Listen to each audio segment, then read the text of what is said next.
कि हमारी चेष्टा रहे। वो दुखी हो रहा है तो हम उसको सुखी करने के लिए अपने सिद्धांत को छोड़ दें, अपनी भजन शैली को छोड़ दें, अपनी उपासना को छोड़ दें, ऐसा नहीं कहा गया। आपके द्वारा कोई चेष्टा ना हो और अपने आप कोई आपसे द्वेष मान कर, दोष भाव करके वो दुखी हो रहा, तो ये उसका चिंतन है। हम उसके दुख की निवृत्ति के लिए अपने सिद्धांत को नहीं छोड़ सकते, अपनी उपासना को नहीं छोड़ सकते, अपने भगवत मार्ग को नहीं छोड़ सकते कि सामने वाला दुखी ना हो, हम चल के उससे प्रपंच बात कर ले, हम उसकी राजी हो बात, उसको राजी करने के लिए हम ऐसी बात कर ले, ऐसी चेष्टा कदापि आवश्यकता नहीं। आप अपने मार्ग में ठीक से चलिए। सामने वाला यदि आपके इस चलने में दुखी हो रहा है तो ये उसका चिंतन है, हमारी ओर से कोई चेष्टा नहीं हो रही है। ये अहिंसा का स्वरूप। हम शरीर से, मन से, वाणी से भी कोई ऐसी चेष्टा जिससे दूसरों को दुख पहुंचे, वो हमारे अंदर भावना होती है, समझना। जैसे हम किसी से नहीं बोल रहे, किसी की तरफ नहीं देख रहे, तुम प्रणाम करो, नमस्कार करो, तुम्हारी श्रद्धा का विषय है और अपने भजन में डूबे। अब वो दुखी हो रहा है तो हमारी चेष्टा तो नहीं हुई अंदर से कि उसको दुख हो, वो स्वयं कल्पना करके, भावना करके दुखी हो रहा है, उसका विषय है। अब हम उसकी दुख निवृत्ति के लिए उससे बात करें, उसकी तरफ देखें, उससे व्यवहार करें, इसकी आवश्यकता नहीं है।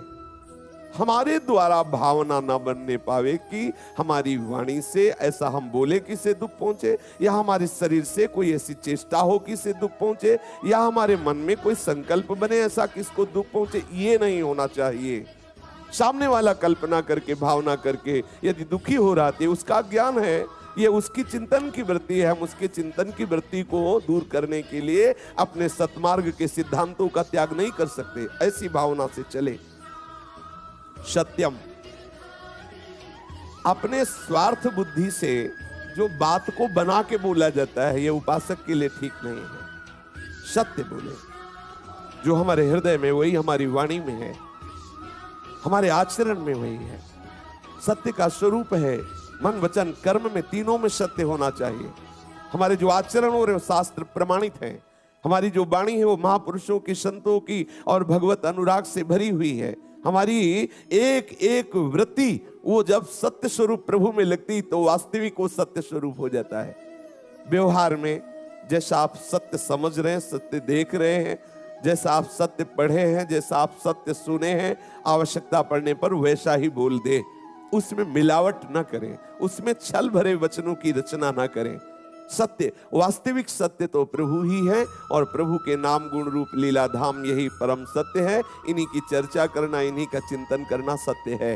वस्तुतः संपूर्ण जगत के जितने व्यवहार हैं, जितनी ये लीलाएं हैं, ये सब त्रिगुण माया द्वारा भ्रमात्मक हैं, यह सत्य है। उमा कहो मैं अनुभव अपना, सत हरि भजन जगत सब सपना।